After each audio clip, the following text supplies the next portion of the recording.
Hi, welcome to the Stitch TV show. I'm Lynn. And I'm Pam. We are delighted you're joining us today. The Stitch is an online quilting talk show, the perfect soundtrack for your sewing room. Join us as we chat about current topics in the quilting world, techniques to improve your own projects, and fun stories about our quilts. Our episodes come out twice a month, complemented by Virtual Stitchins podcasts, and you can learn more about us at thestitchtvshow.com. Today, we are very happy to be sponsored by Ink and Arrow Fabrics, a division of QTFabrics, because fabric should be fun. And in this episode, we are going to be talking about different ways to hang your quilts and Quilt Market. Hanging behind us is a quilt that I made called Bonkers, because it was bonkers. So, let's, bonkers, huh? Yeah, bonkers. But what have you been up to this month? I've been reading the Insta tweets and the Facegrams. As everybody went to Paducah without me. I know. And now they're going to Market without me. I'm not going to Market without you. I wasn't talking about you. Oh, okay. You're not my only friend. She has other friends? Oh, no. So I did go to Paducah. Yes. And I took a class. Huzzah. Huzzah. And it was great fun. Did you stitch your finger to a quilt this time? No, I did not. Yay. It was a successful trip then. It was. And I was in the same room with the same machines. So I was a little nervous when we went in there. Got the bad juju. Oh my gosh. I did ask the lady. I purposely quilted on the other side of the room because I was like, yeah.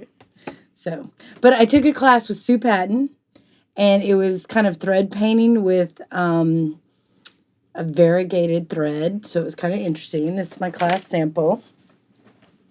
Ooh. So she taught us how to keep the variegated thread in like one area, the color change to give impact to the quilt. So it's like you had to pay attention to when it was going to color change. And every variegated thread has different color changes. Like the repeat.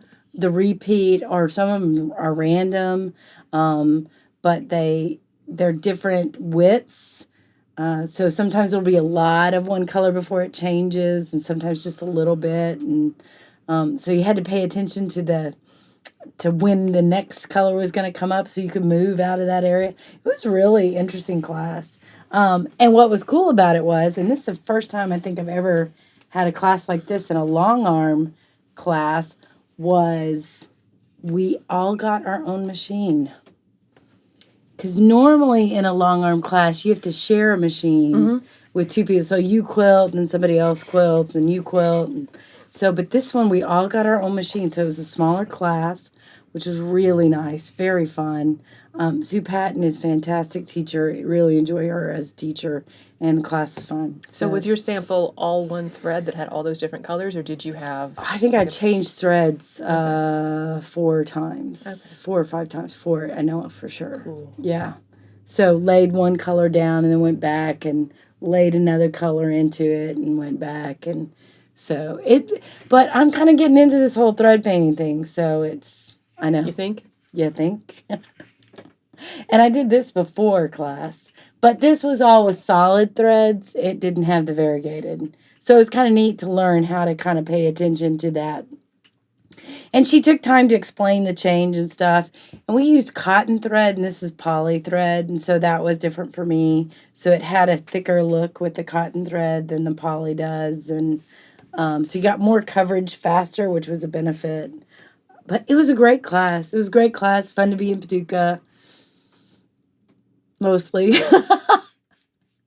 Well, we said this last night on the sew-in, so I think people know, but my purse was stolen 2 days before we went to Paducah, so I had a little problem almost getting our quilt back, transformed back. Yes. Did I tell you this? You did. So I'll tell everybody else. So I was at Paducah, and I waited to pick up the quilt after the show. And if you've not done that, they put you in a line, and you have to wait your turn, and they take you to your quilt, and then they take it off the pole, and they fold it or roll it up however you want to store it, and then they escort you back to the sign out. And so I hand her my license, which was literally a piece of paper, because that's all they gave me when I went to the DMV. And she looked at me like, this doesn't count. But I drew it myself with a crayon. Exactly. And then I said, but this is all I got. My purse was stolen 2 days before, and this is the only ID that I have. Yeah. That was it.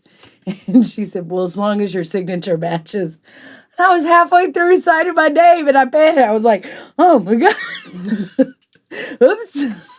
Hope I don't do this wrong. What is my name again? But they gave it to me. Hooray. Hooray. I survived. But Paducah was fun. Good. I went to a play. I went and saw my old college roommate on the way back home. Went to a play. Had breakfast with one of my father's old friends. So he was telling stories about my dad. My dad passed years ago. So it's kind of neat to hear stories about my dad. So it was good. I had a good trip to Paducah. Good. So, Wow. and I missed you. And I appreciated your Instagram of... That was funny. I cracked myself up. Lynn sent this picture in class, like, I'm in class, and I'm like, I'm not, in my own sewing room. Both from the Stitch account. No bitterness there at all. Bitter? Nah. But I did get recognized once. Somebody recognized me, so hey. That was Hey, it. girl, Nobody else. Because we were at Paducah. Now, QuiltCon, totally different scenario. Well, So I need you with me. See, I'm not recognized by myself. Yeah, I gotta have you. You look with too me. nice. I do. I had gotta to talk. have all this. Oh my gosh, I missed you in Paducah. Like, I'm so bad. Like, we walk down the aisle. I'm stopped by every hard sale person. We've talked about that. Hey, do you want to try this lotion? Hey, sit in this chair and try this back massager. Have some orthopedic Hey, shoes. have some orthopedic. And I'm like, oh, why do these people talk to me? I can be going that Pam, problem. and she's 3 booths ahead of me, and I'm stuck with the hard sale guy With the trying to. lotion. Yeah. But I did talk to this guy who. I got a guy. I got a guy. So, and then they were really cute. So I have a present for you. Cute guys, and I missed from it. Paducah. Dang. So I have a present for you from Paducah. Huzzah. It's called the Thread Cutter. Look at these. These There's are got a cute. Z on the end. And these guys were so funny. So they were apparently on Shark Tank. It's not a toy. And this thread cutter was developed for the fishing industry. Mm-hmm. But somebody told them about quilters. So they had a booth at Paducah. So this is a blade underneath the dome of the top of this. Yep. So you can cut your I see threads. So, Very and they crinkly. had 3 different colors, black, white, and glow in the dark. I got you the glow in the dark. I'm going to go try it at home. So, but it's called thread cutter. They were super nice, too. They looked a little overwhelmed and lost with the whole Lady power. lady. Yeah. And they had like fishing caps on and stuff. I'm like, y'all don't look like the normal vendor. Well, I saw. But they were really nice. They were super nice. I enjoyed talking to them. And it looks like they do branding for people. Like you can imprint a logo or a name or something on top. We should get the stitch on a saw thread that. cutter. Maybe Missouri Star did that. Missouri Star is so cool. They are. Yes. So I did bring you back one. And we have one to give away to our fans.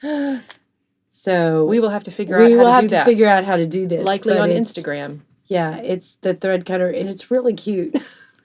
So, anyway. We're not going to chuck We it across both the room, production and staff. it's also a glow-in-the-dark one. Glow in the dark. Glow in the dark. That's going to be an awesome video.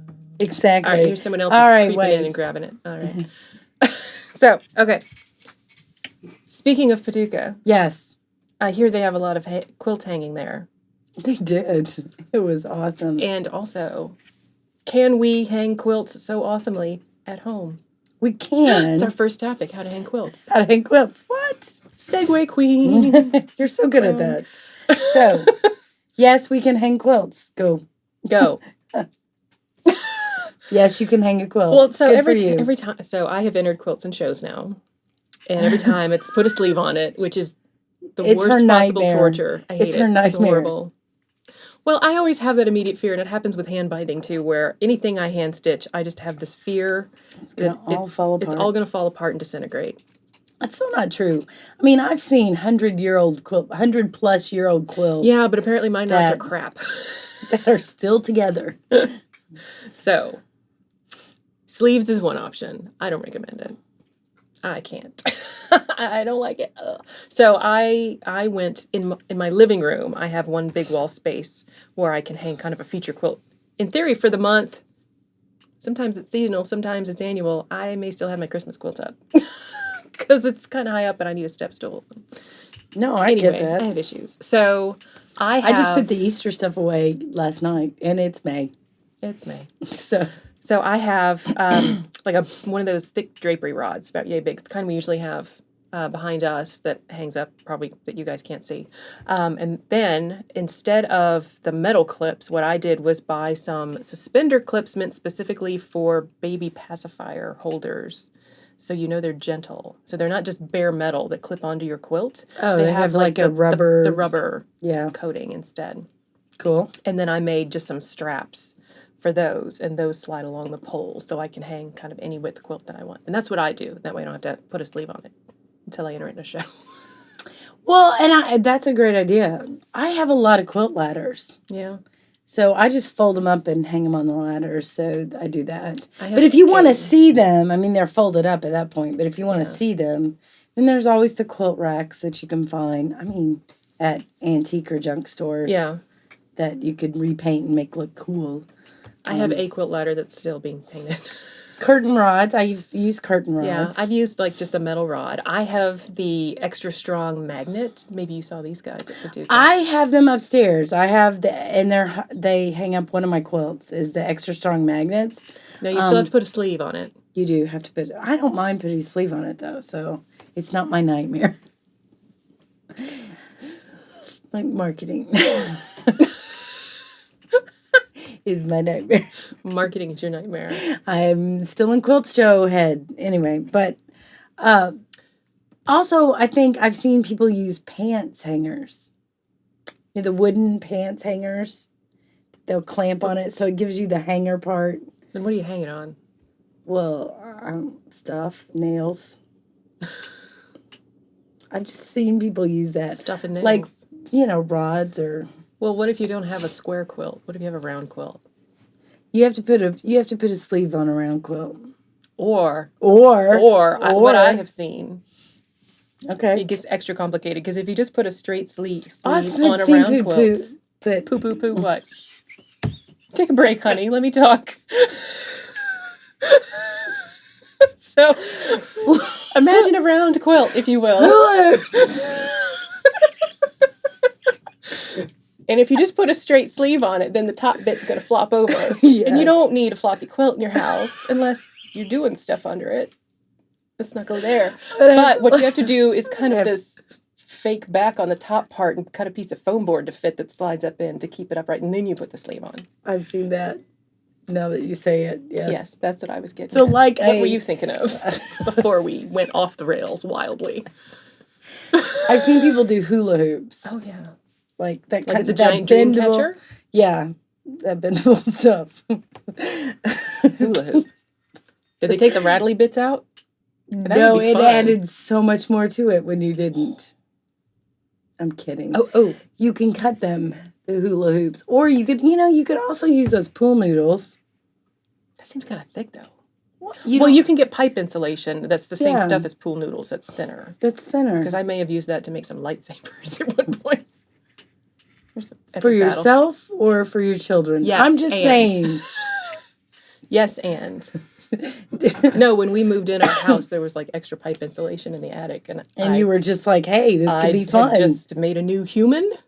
So I thought, what can he I use? need a lightsaber. I need a lightsaber with which I can beat my new child. And it won't hurt him.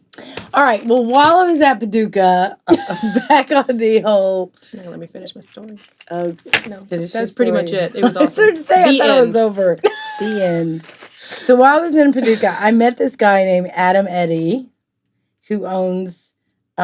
He has a sewing furniture company, and he wasn't a hard sale guy, but he was from Canada. And Carry on. His name's Eddie Crest, and he has quilt hanging thingies apparatus. So essentially, you unscrew these with a hex Okay, a hex key. key. And this slot allows you to put your nail Okay. to balance. And then when this thing comes apart, there's a groove in there where you would put the binding, and it allows you to move the binding to where it'll balance, and then this will hold your quilt. So, and you screw these back down to pressure. So it will not hurt your quilt, and it looks nice. It's a really nice product. So he stopped me when we were talking, and he's from Woodstock, Canada. I thought that was cool, since I live in Woodstock, Georgia. I was going to say there's no context for that. Well, it's on your name tag. Okay, Like in yeah. Paducah, Oh, they okay. have your name and then where you're from, and it said Lynn Reinhardt, Woodstock, Georgia. And he was like, Woodstock? I was like, how did you know that? I forgot. And he goes, I'm from Woodstock. So I thought, well, you have a different dialect, dude, because he was Canadian. Does Siri understand him? I don't know. I didn't ask. Siri didn't talk to me. I don't talk to Siri. But anyway, this I thought was really nice. I mean, it's a nice wood. So if you want to go more, aside from. Yeah. And he's actually the one who gave me the idea for this topic. I was like, ooh, hanging quilts. We haven't talked about that. We should talk about hanging quilts. Because there's a lot of different ways to do it. I've used some magnets. I like the magnets. I had to use extra magnets for the quilt that I hung up on the magnets, so it made me sad. How do you do smaller art pieces where it's overwhelming to have a giant rod and like a smaller thing? That's what actually the magnets are using to hang that. And I use curtain rods that I can shrink. Or don't just look at the curtain rods. You could also look at towel racks in the bathroom hardware for smaller art quilts, because the towel racks will, you can hang them on that too. Yeah, a little more decorative. Yeah, it goes with your decor. So I have received swap quilts where they've just sewn triangles in the upper corner, and then you put a dowel rod in, like hooked in those triangles. Oh yeah, I've seen that So too. for small pieces, 24 inches or less. Yeah. Other than that, you get. And this comes in. Put it down. This comes in bigger, like 5-foot sections too. It's not just a small one. So, yay! I thought it was neat. I'm gonna use it. Cool. So very cool. What else? What else have I seen? I think that's it. Have you ever mounted a quilted piece on canvas and hung it? No, but I've mounted quilted pieces on. And by canvas, I mean like paint canvas with the frame and all that. Right, and people do that. I've not done it. I've seen it done, and it looks great. I have framed it or mounted it on mat board. So, which is a totally different way to do it. When you're mounting stuff on mat board, you can sew through it to get it on there. Which I think some even like museums will do that with antique pieces, where they'll sew it to the acid-free, archival quality mat board. Yeah. Not just the back of your Amazon box that you got shit. Don't do that. Probably not. To where it's stabilized, the whole thing is stabilized, and that's if you're looking at a quilt that's really and then you can take the glass out of a frame and put the mat board in the frame and hang it that way. Yeah, exactly. So I've seen that done, especially smaller pieces.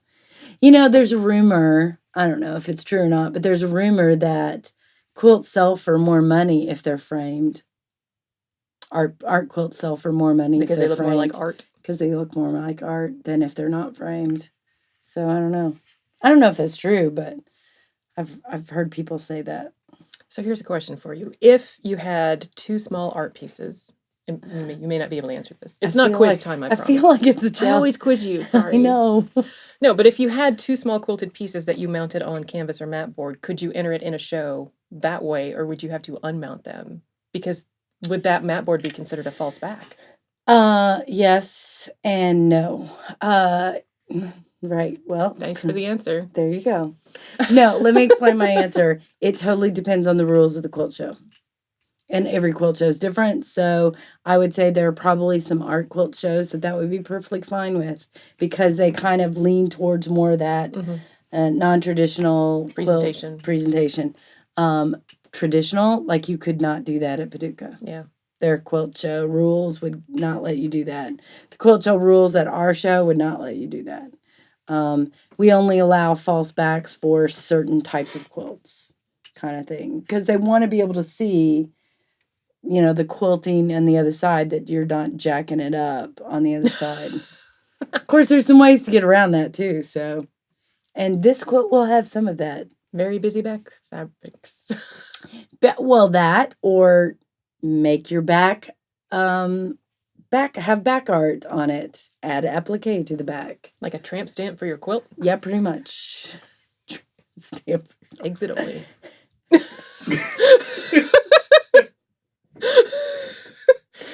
Well, we've digressed yet again. I don't think there's a we in that statement. Okay, that was all me. Sorry, it's been a long week. We lost half our production staff on that one.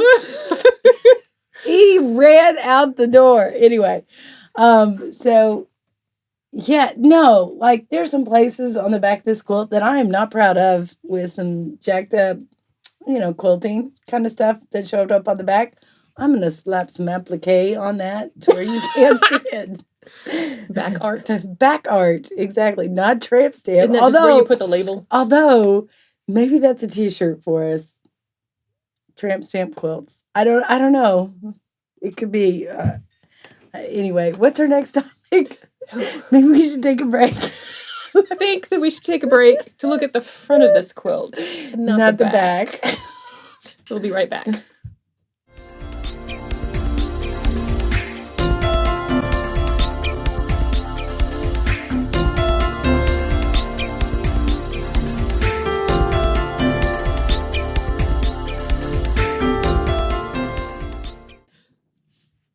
So, hello. Welcome back to Fun with Quilts.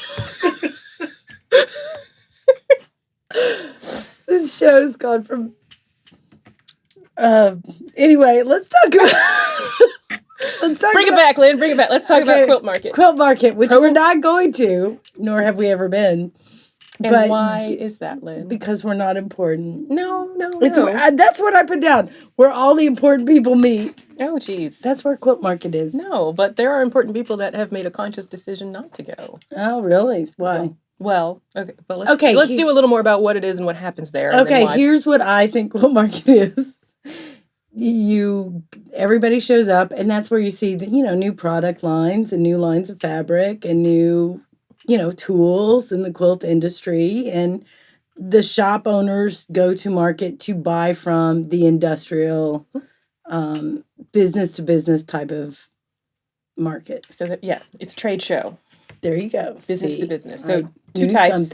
There's buyers, aka quilt shops, brick and mortar or online or whatever. Right. And there are industry professionals, ones that are selling things, patterns, fabrics, long arm services, like two different types of attendees or exhibitors. Right. So it was founded in 1979. Seriously? Yeah, it's owned by Quilts Inc. They still run it. Oh, okay. Mm-hmm. Are they connected with the International Quilt Show? I believe so. Okay. International Quilt Festival. All right. Yeah, you're festival. Right. I think it is festival. So the fall market always happens in Houston, and the spring one moves around. This year it's in St. Louis. Oh, let's go. I love St. Louis. I didn't go by home. When is it? This week? Let's go. I don't have time. No, we don't have time. Sorry. They probably wouldn't let us in anyway. I think last year maybe, or within the last couple of years, they kind of got a little more stringent with the credentials on who can go, because it was kind of turning into the social media meetup. Let's all just hang out and be cool. And so they changed the requirements. So you have to be a legitimate business. You can't just be a quilter with a casual interest who wants to go see all the cool stuff and run through sample spree like a mad woman.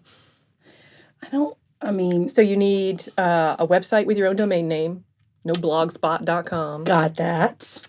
I can go. A tax certificate or a business license. We have that. A letter of authorization from a current exhibitor. We don't have that. But we know people who might give us one. Yeah, we'd have to work on that. Yeah. A work contract for services or licensing. No, we have that. Oh, we have that. That's right. in proof of 2 industry-related publications, published designs in books, magazines. Oh, we got that. website. Yeah, we got that. We got that. We could go. We could go. So why are you shooting me down? We should go. Only because I got a ton of stuff to do for this quilt show. Yeah, you do. So do I. Okay, so there's about 600 exhibitors usually. Ooh, that's a lot. Well, of people. hang on. So 600 exhibitors have a booth at each market, and some have more than one. So there's about 2,000 booths total. 2,000. That's incredible. Like, and it's like and how many days does this go on? It's 2 days of the exhibit. So the show floor is open Saturday, Sunday, and then Thursday and Friday before there's schoolhouse, which is like the professional training. So 50 to 30-minute teaching sessions, which are done by various authors. You know, like our local quilt shop, the owner there did a presentation about how to run special events at a quilt show. So it's all different kinds of stuff, from how to do a technique, how to teach a technique, what this new tool is. Oh, we should do that. We should do a schoolhouse. Seriously, we should do this. Calm it down, girlfriend. I know, but I'm ready to go now. It's not happening this year. She always shoots me down. I'm like, let's do it. Yeah. She's like, no, Lynn, there's life and reality. It's not on the spreadsheet We yet. should put that into... We're getting a reel it in motion from our production staff. To me. To this one. This is why... Okay. Now, between schoolhouse and the trade show, sample spree. Now, okay, honestly, that's not my jam. No. I had to get out my airport elbows. I just don't like I am not the day after Thanksgiving Day shopper. I'm not the go hang out at 6:00 in the morning, or I'm sure they do it earlier. I mean, like I make you do on Super Bowl sale day? Yeah, but you make me do it. Like if she wouldn't have part of it, I'm not that person. Like I wouldn't go. I do it to support you. That's it. I'm not that. So the whole idea of 2 hours and elbowing running people through to get cheap and try fabric. to get fat. Yeah, I don't know. That's not my jam. Yeah, it's not mine either. Like I have a lot of fabric. Well, but I also we've already know. discussed. We know I have. So too much fabric. my zodiac sign is Cancer.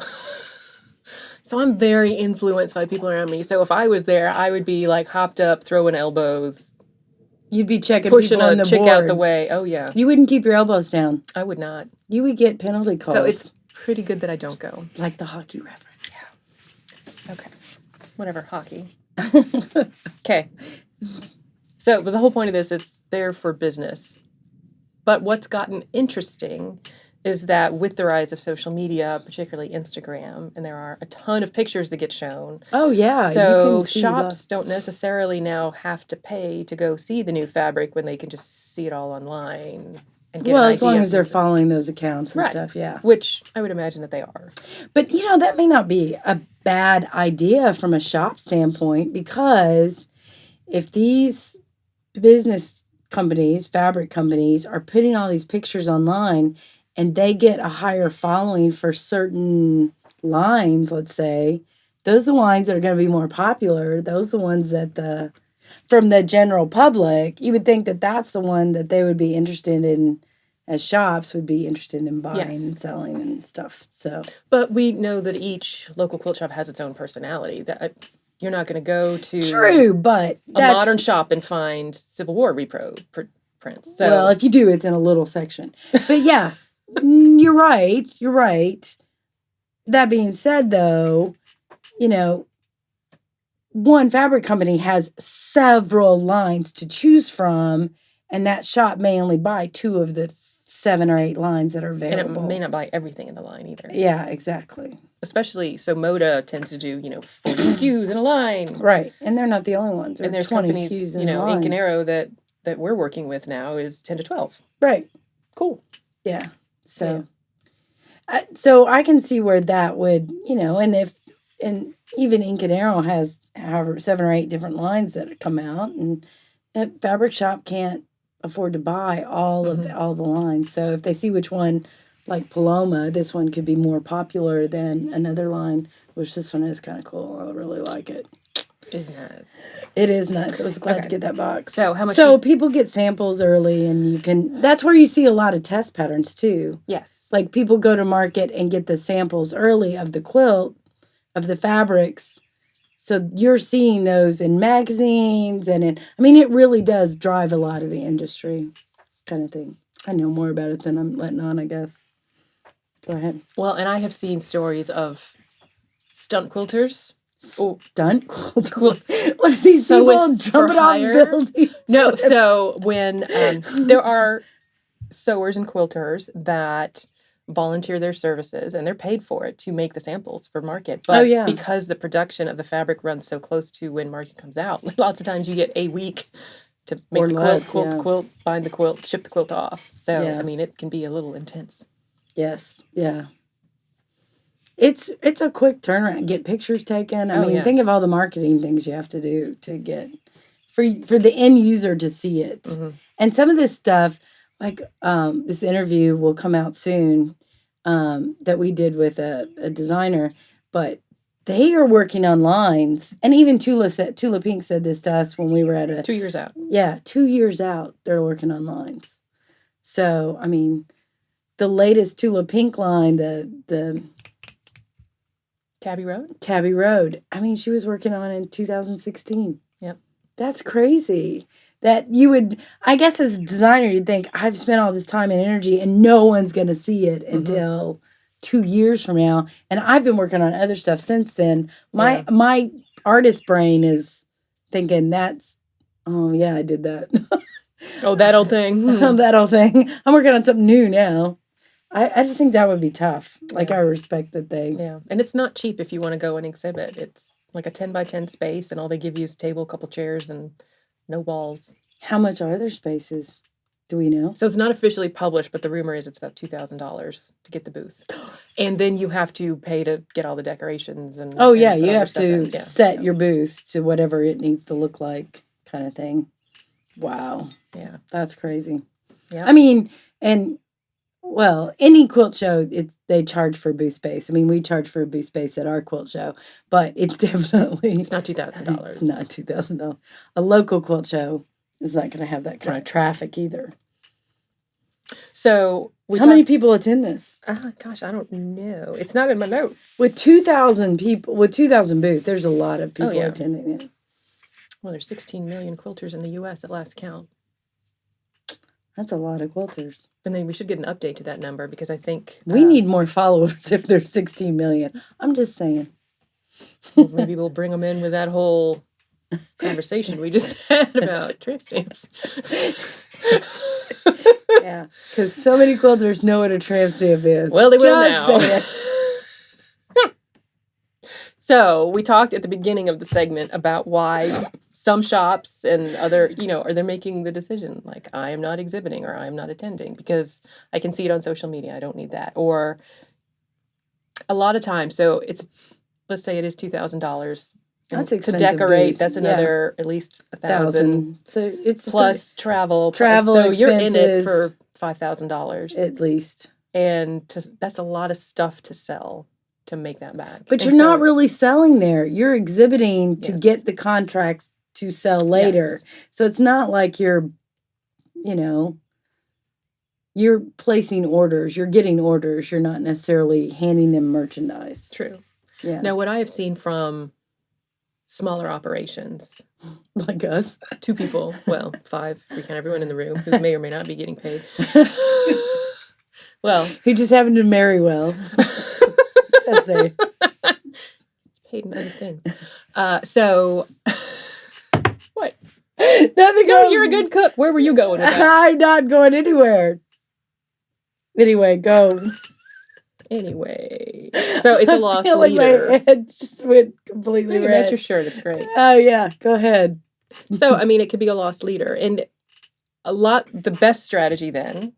If you're a small operation where you don't pay to exhibit, you set up appointments to meet with people while you're there. Or you're in partnership with, like you have a book that's been published. Maybe you can make an appearance at the publisher booth. Or you work with a fabric line and you appear at their booth. So there's different ways. I mean, people want to meet people. Yeah. That are in the industry or that have the books out or that whatever. Yeah.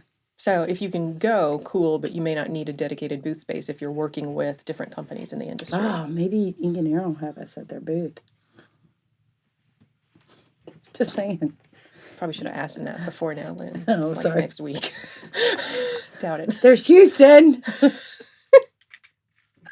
But, you know, I know other like indie quilters where they're doing partnerships, and we saw it at QuiltCon. Where, Oh yeah, exactly. you know, Where they Krista would. Watson. She was all over She the was at the place. EQ7 booth. She was down at In Town Fabrics, and she she got around. Yes, she's awesome. Yeah, so she is awesome. What are you gonna we do? love Krista. She's awesome. Anyway. So, what else you got on your notes? It's where all the important people meet, which we already brought up. This is why I'm not invited. New lines, new products, new patterns. I mean, I kind of knew what you were talking about. I didn't know all the statistics around it. Like, that many booths is just shocking. Like, I'm thinking, where are they in St. Louis? Like, where is the space that's that Convention big? centers. It's Every major still- city has a giant convention center. That's still a lot of space. I mean, Yeah. It's no Vegas. yes, you hate Vegas, so. Well, Vegas has its charms. I do not find them inside a casino where I don't see daylight for 3 days in a row. And making lots of noise. That's what I don't like about Vegas. It's all the noise casino level. noise. Ching, ching, ching, No, but you ching. get there at like, you go out at 5 a.m. right after they've like swept up all the trash and the drunks from the night before on the Right. strip, and it's a lot of people go jogging then. It's pretty nice. Okay, see, that's the problem. I'm not going to go out at 5 a.m. because 5 only happens once a day in my world. And it's not in the morning. Okay. I'm a night owl. saying. I'm just saying. I'm just saying. 2 may happen twice in a day, but 5 doesn't. Oh, girl, get out of here with that. All right. So, how do you all hang your quilts? Or hang out with quilters at Quilt Market? Let us know. Leave a comment on our blog or on our YouTube episode. And that's all we have for today's episode. This episode, again, made possible by Ink and Arrow Fabrics, because fabrics should be fun. You can learn more about Ink and Arrow and their fun fabrics at inkandarrowfabrics.com. And we'd like to thank 77 Peaches, Big Thing Productions, for help producing the stitch, even though part of them ran out.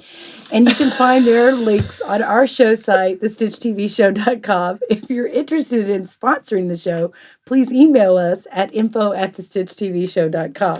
If you've enjoyed the show, please like it on YouTube. Share your thoughts on this episode's topics, but not about tramp stamps, please, on Instagram, Twitter, Facebook, Google+, and tag us with hashtag #TheStitchTVShow. Oh, now I'm so interested in the tramp stamp thing. Anyway, No, go ahead. Don't. So the next virtual stitch-in's Friday, June 16th at 7 p.m. U.S. Eastern, broadcast on our channel here on YouTube and on our blog. My podcast, Hip to Be a Square, is out Fridays at hiptobeasquarepodcast.com or on iTunes or Google Play. And you can email us with questions or comments at info@thestitchtvshow.com or buy our patterns at shop.thestitchtvshow.com. All those details and more can be found on our website, thestitchtvshow.com. Tune in next time for more quilting chat with friends.